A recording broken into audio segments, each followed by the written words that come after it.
Halo semuanya, selamat datang di Temani Makan hari ini. Semoga makanan kalian enak dan semoga obrolan kita kali ini tetap bikin suasana makan terasa hangat ya. Aku Brian dan hari ini kita ditemani dengan Mirbus. Yeay. Dan hari ini juga aku mau menceritakan sesuatu yang cukup berat tapi penting banget buat kita bahas. Karena akhir November kemarin Sumatera baru aja mengalami salah satu bencana terbesar dalam beberapa tahun terakhir. Beberapa wilayah di Aceh, Sumatera Utara, dan Sumatera Barat itu dilanda banjir dan longsor besar. Dan dampaknya itu sangat luar biasa.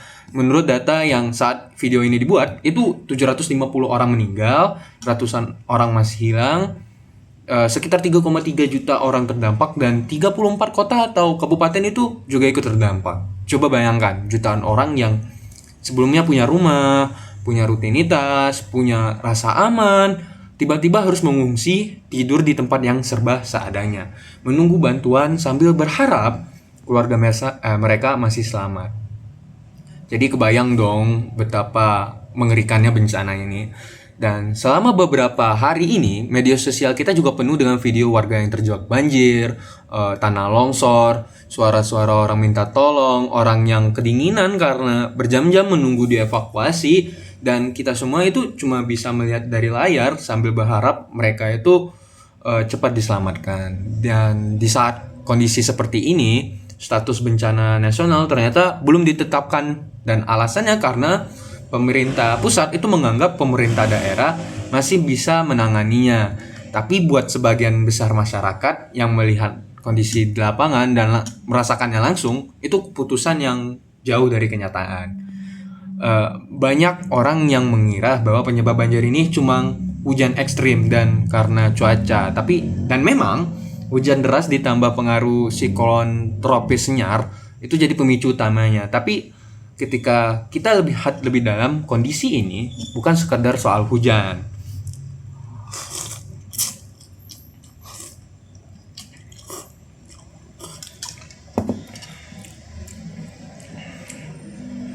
Ini soal bagaimana kita memperlakukan lingkungan selama bertahun-tahun terakhir ini. Dan hutan di hulu banyak yang rusak. Banyak wilayah yang berubah jadi perkebunan besar. Tanah kehilangan kemampuan untuk menyerap air dong. Dan sungai-sungai juga makin dangkal. Dan paling bikin merinding itu ribuan kayu gelondongan muncul terbawa arus. Dan kayu-kayu itu jelas bukan pohon tumbang biasa. Bukan pohon yang tercabut sendiri karena hujan seperti yang dikatakan beberapa pejabat. Di pohon itu bekas gergajinya terlihat jelas, dan buat masyarakat yang setiap hari hidup di dekat hutan itu bukti nyata bahwa ada masalah besar dalam pengelolaan kawasan di hulu aliran sungai. Dan beberapa komentar-komentar pejabat yang dianggap sensitif juga mempengaruhi suasana. Ada yang bilang kalau bencana ini gak seheboh di media sosial. Jadi kenyataannya tidak seperti yang ada di media sosial. Padahal saat itu angka korban udah ratusan. Banyak orang merasa komentar tersebut bukan cuma gak tepat, tapi juga menambah luka yang dalam bagi korban. Belum lagi laporan tentang bantuan yang terlambat sampai ke pengungsian. Ada yang butuh makanan, selimut, obat-obatan, tapi aksesnya sulit sampai sehingga orang-orang yang terdampak itu langsung menjara minimarket yang ada di sana. Kalau kita tarik garis cerita ini, sebenarnya kita sedang melihat sesuatu yang jauh lebih besar daripada banjir itu sendiri. Kita sedang melihat gambaran tentang bagaimana cara kita merawat ruang hidup, bagaimana cara kita mengelola hutan, sungai, tanah, dan kota, dan bagaimana pilihan-pilihan yang diambil hari ini bisa berdampak pada keselamatan jutaan orang. Dan ini juga berkesinambungan dengan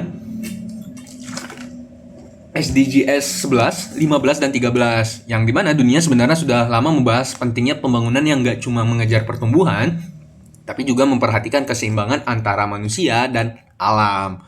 Tentang pentingnya membangun kota yang aman, menjaga kesehatan masyarakat, memastikan air tetap bersih, melindungi hutan, dan bekerja sama lintas daerah dan lintas sektor. Prinsip-prinsip itu dikenal sebagai pembangunan berkelanjutan, dan bencana di Sumatera kemarin mengingatkan kita bahwa pembangunan berkelanjutan itu bukan wacana besar yang jauh dari kehidupan. Justru sebaliknya, dampaknya langsung ke masyarakat dan langsung ke daerah warga dan langsung ke nyawa manusia.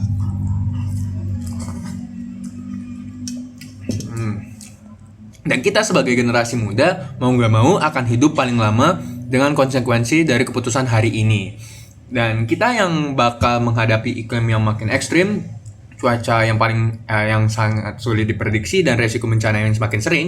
Tapi kita juga punya kesempatan untuk lebih peka, kesempatan untuk bersuara ketika ada yang salah, kesempatan untuk ikut andil membangun budaya peduli lingkungan meski dari langkah yang kecil. Kita nggak harus jadi aktivis untuk peduli, nggak harus bikin gerakan besar. Kadang cukup dengan tidak cuek aja, tidak pura-pura nggak tahu, dan mau belajar, itu sudah cukup dan jadi awal yang penting. Oke, itu dulu obrolan kita di Temani Makan kali ini. Terima kasih sudah menemenin aku sambil makan. Semoga apa yang kita bahas hari ini bikin kita sedikit lebih sadar dan sedikit lebih peduli. Aku Brian, pamit dulu. Sampai ketemu di episode berikutnya. Dadah!